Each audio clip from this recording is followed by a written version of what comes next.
On history books, today we wanna dive on some unusual stories. This is Chapter 001, Anthony Mackenzie. Some history facts are more stranger than fiction. Today we wanna dive on this Australia's unusual battle, the Great Emu War of 1932. In 1932, Australia faced an unprecedented adversary, the emu. Human beings, known for their impact on other species, especially on Australia, faced a peculiar challenge in the Great Emu War of 1932, sparkling, contrasting the unusual ecological impact. This is the source book.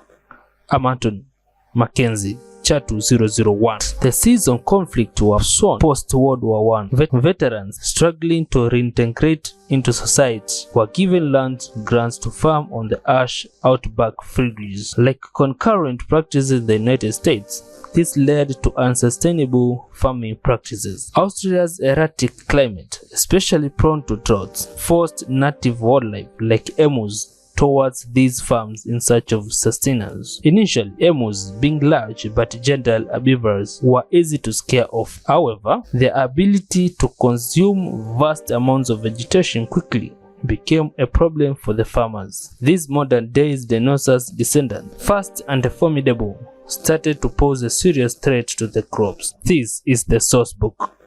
I'm Anthony Mackenzie. Chapter 001. By 1932, an overwhelming flock of 20,000 emus invaded the farmlands, penetrating barriers to keep rabbits at bay. The farmers' initial efforts to fend off the emus with rifles proved fertile. The emus' resilience, combined with their quick movements, made them difficult targets. Desperate, the farmers sought help from Ministry of Defense. Major G.P.W. Menderit was tasked with the mission, armed with the 2 Lewis guns and a modest supply of ammunition. Despite the initial confidence, the operation faced setbacks, including unpredictable emu movements and mechanical issues with the weapon. The Great Emu War saw several engagements, but the emus consistently invaded, capture, or serious harm. Despite Meredith's strategic efforts, the emus' agility and the challenging terrain rendered the military intervention largely ineffective. By December 1932, the operation concluded with limited success, marked with a high elimination to kill ratio. This peculiar conflict highlighted the challenges of managing wildlife and the limitation of military solutions for the environmental issues. In the aftermath,